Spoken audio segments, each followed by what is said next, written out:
Hi everyone. I built a layout, so I'm gonna show you that today.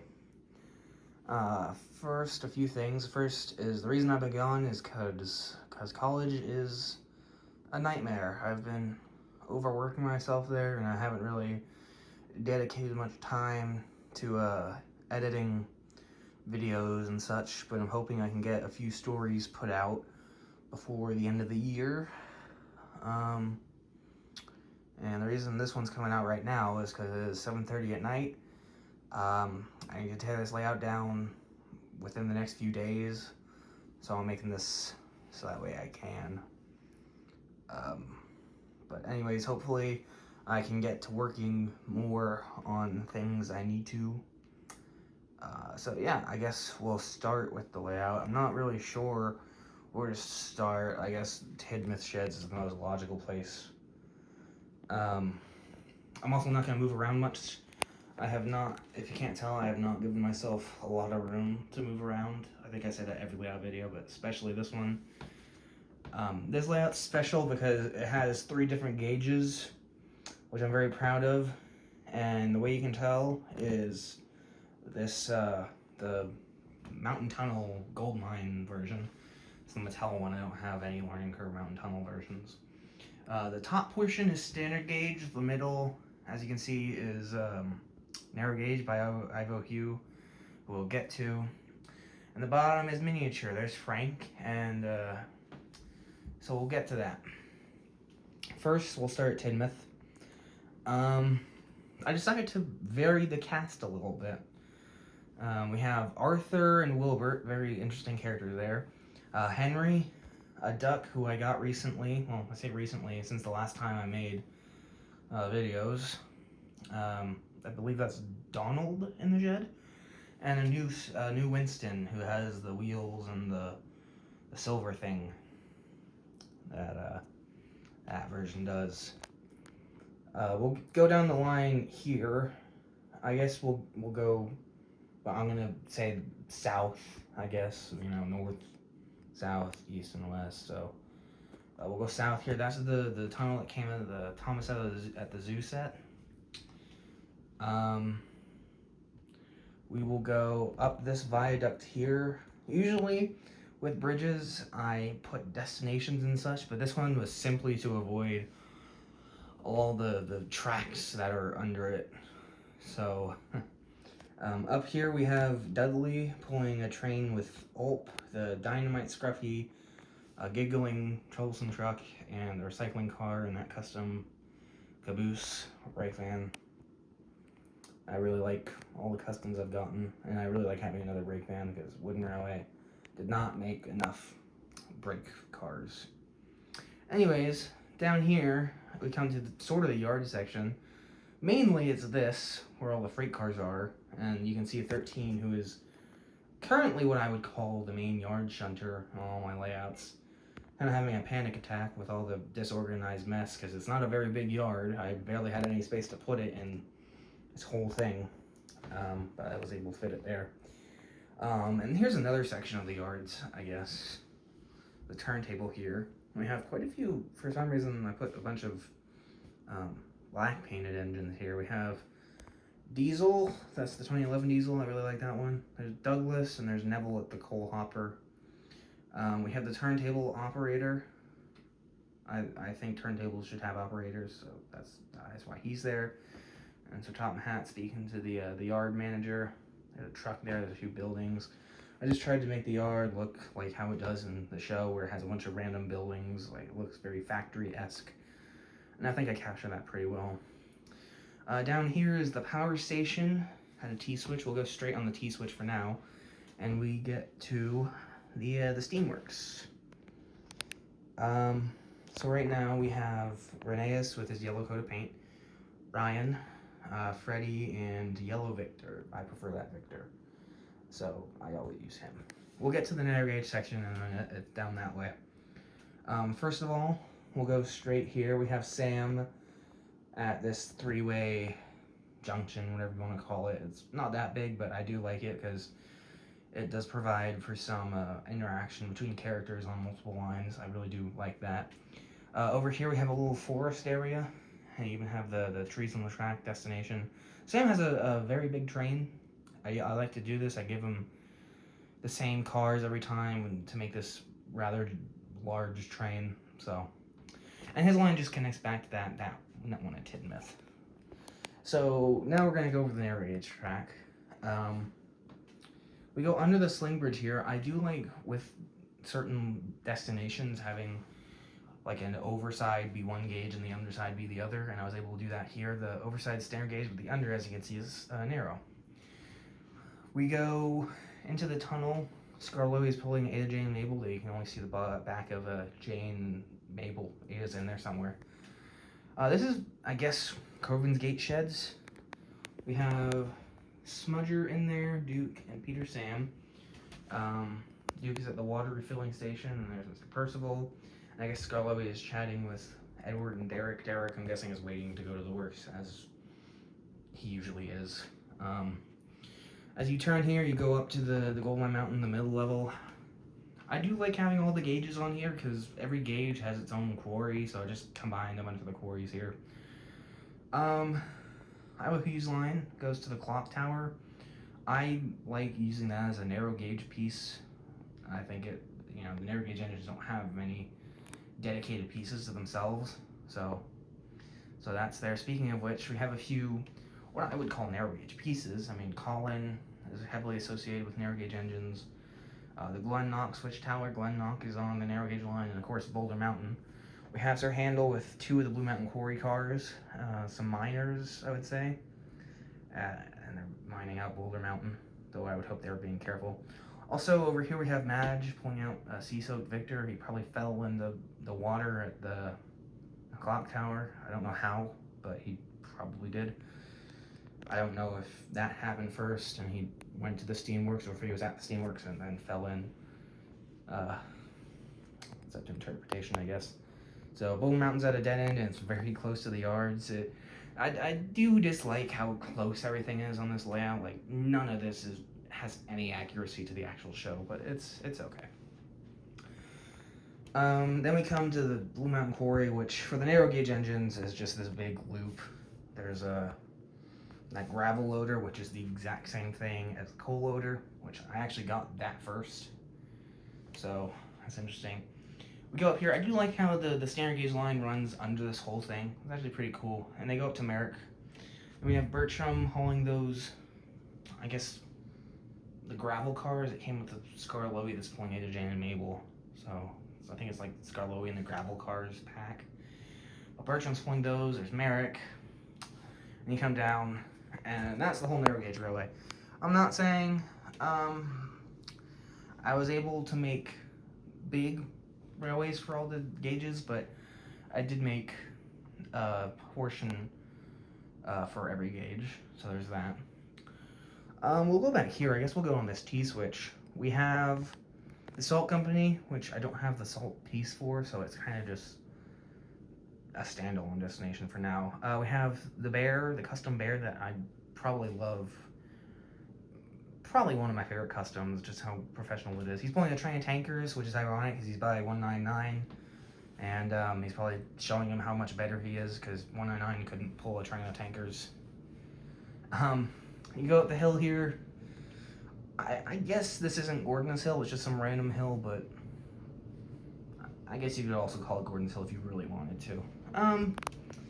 We go down to the Marin signal box, which I don't use nearly often enough.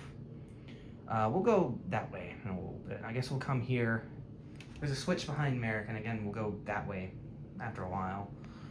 There's a siding at Blue Mountain Quarry with a few destinations for the standard gauge engines. I did want to give them some things to do at the quarry. There's also a switch this way, and this is what I would call the Kirk Ronan branch line, or the closest thing I can get to it. Because right there we have Big City Engine. I guess he just dropped off some water for the fire station.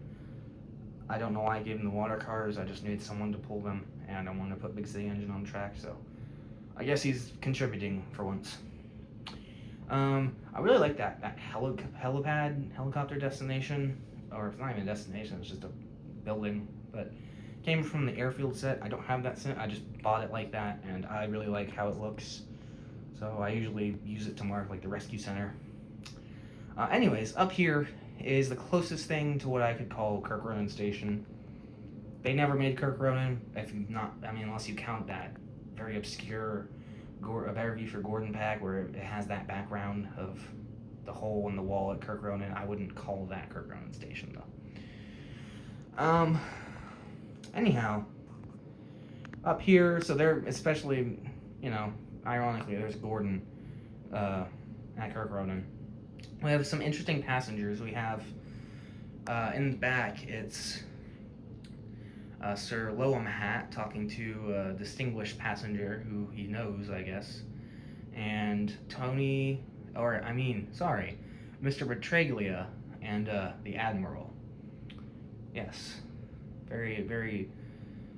I love the episodes they were all in because all those characters were totally in episodes. Yes. We'll go over the road. It's not much. There's the fire station. It goes up. I gotta tell you, this connecting the fire station to the hilltop station, that was a challenge, especially in the corner, having to stand there. They did not want to connect, and I still don't think they want to, but that's the closest I could get to it being perfect. It just comes around down. It gets a little close to the destinations that aren't on the track, but that's okay. There's the ice cream factory. I decided to make it a roadway destination because I can, I guess, and I thought something needed to be there. And the ice cream factory looked good. It also made the station look like it was part of a town, I guess. I don't know. You go through a tunnel.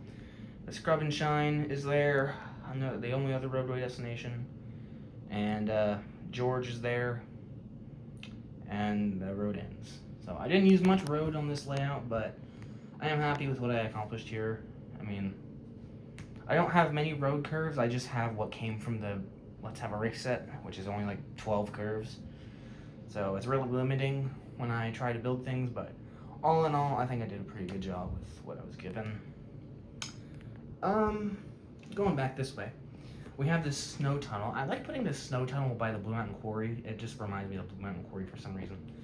Then we have the sweet shop, and for some reason, there appears to be a rivalry between the people who work at the sweet shop and the rubbish company, trying to sabotage the sweet shop by parking their garbage truck outside and probably driving customers away. I don't know what the story is there. I don't know why they hate each other. They're in completely separate businesses, but there's a rivalry there for some reason. And here is one of my favorite scenes I was able to make on the layout. Tiger Moth has crashed into this pond, and a rescue crew has come to get him. 16, who is pulling the fire train, does not look very impressed with Tiger Moth. There's another fire truck, and even the cow is there watching from a distance. Even Sir Handel's watching, I guess, and he's sort of laughing about it. If you could see his face. I wouldn't want to be Tiger Moth's pilot. He probably, I'm guessing that's private property. He probably got arrested. Maybe it's for the better. Coming around this curve, this is Bulgy at Suttery. A little sly reference to Bulgy Takes the High Road, an episode from Thomas Wooden Railway's series. So there's that. This is the other way at the turntable, and then we just meet up back with U199. We go over the Sling Bridge. This is a little siding that I really like. First, we have D261 at the oil fill-up place. That, for some reason, I've always thought this destination was a take-and-play destination. It looks far more take-and-play than it does Wooden Railway, to me. Anyways, we go over here, and there's just some lines that standard gauge engines can interact with the Skarloey engine, sort of like how they could in the show, when Skarloey, told Edward his story and all that. It's sort of like that. And of course, mine doesn't go anywhere. It just ends in buffers because I couldn't really have it go anywhere. There's nowhere for it to go. And of course, this is completely inaccurate because Timoth Sheds is right there. It's nowhere near Tinmouth on the map, but this layout was not meant to be accurate. Anyways, this way we have Percy. He's in the lift, probably because he had another one of his many accidents. He's very clumsy, we all know that. And over here, finally, we have Super Ed in the Abbey repair shop. Um, he might have just been turned into Super Ed, or he might have just died. I'm not sure which, but either way, he's getting worked on. Might want to keep an eye on that character. He seems like he's up to no good. There's only a few places we have to go left. I guess we'll go over the bridge here at Marin Signal Box. If I had that Marin bridge from that Mattel Cole Hopper figure 8 set, I would have put it here. It would have made perfect sense, but I'm fine with this. Here we have the ballast chute. If there's one section I could do better with, it would be this little Arlesdale section. I don't like how it turned out, but I was crammed for space because there's the wall. And it's just a little siding that goes under it, and you can just bypass it if you need to. Norman has the fog cars. No reason other than I thought it would be cool. We'll go over the Arlesdale real quick. It's just a loop. We have 2 sheds here. Mike's in one of them. The ticket booth, which I guess is supposed to be the Arlesburg station, because they never made one for Wooden Railway, which is a crime. They never made any stations that weren't standard gauge, which is a real shame. There's a turntable right there because there's no other place to turn around, and I can actually verify that does turn right there. Even though it looks like it wouldn't, it does not hit the mountain. So it's surprising. Frank's right there. You go under the mountain tunnel. There's a little siding here. They have a little trouble fitting under that, but it does its job. There's just a little siding for them at the Blue Mountain Quarry. Again, so inaccurate. The Arlesdale goes nowhere near the Blue Mountain Quarry. Then again, they never give a definitive spot for the Blue Mountain Quarry in the TV show, so I mean, maybe it does. I wouldn't know. Anyways, the rest of the Arlesdale is just elevated. It goes over the back there, Bert with some coaches. I gave him a few, I gave him one more than I usually do, because I have 4 of those open coaches. 2 for Steven and 2 for the Arlesdale engines, but since there's no Holstead Castle on this layout, I gave him 3 this time. Then the elevated section connects to the ballast chute. It worked out nicely, and that goes down back to where Mike is. It's just a loop. I wasn't able to do more with Arlesdale, unfortunately, but I think it works for what it is. I mean, it doesn't need to be any more complicated.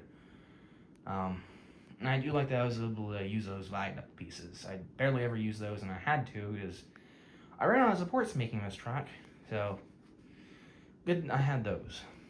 Going back to where Norman is, we go over the duck pond, which is a destination I really wanted to use this time, which I'm glad I was able to.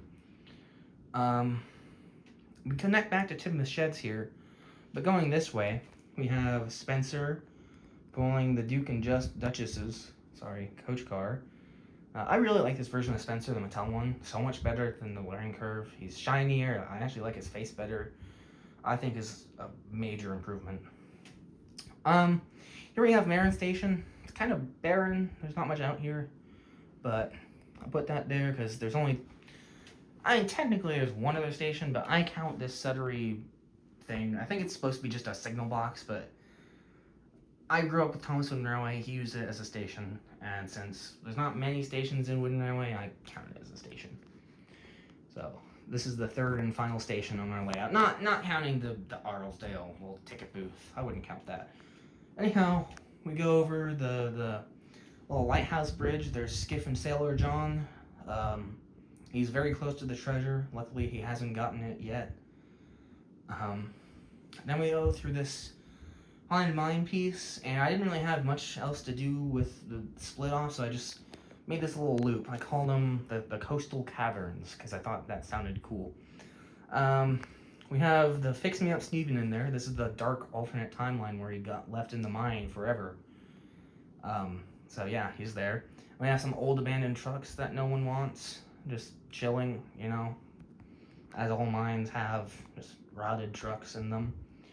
And then this very last little section, we just have Hugo at the Hat Street crossing, and that connects back to where James is with his Nafford Express coaches. And I believe that's the entire layout. So I'm very proud of this one. I've wanted to make a multi-gauge track for a while now, and I was finally able to do it. I'm not saying it was perfect, but I am glad that I was able to put all these different railways in here. I plan on posting a few stories soon, so long as I can actually make the effort to do so. So hopefully you'll be seeing those very soon. Until then, I will see you then.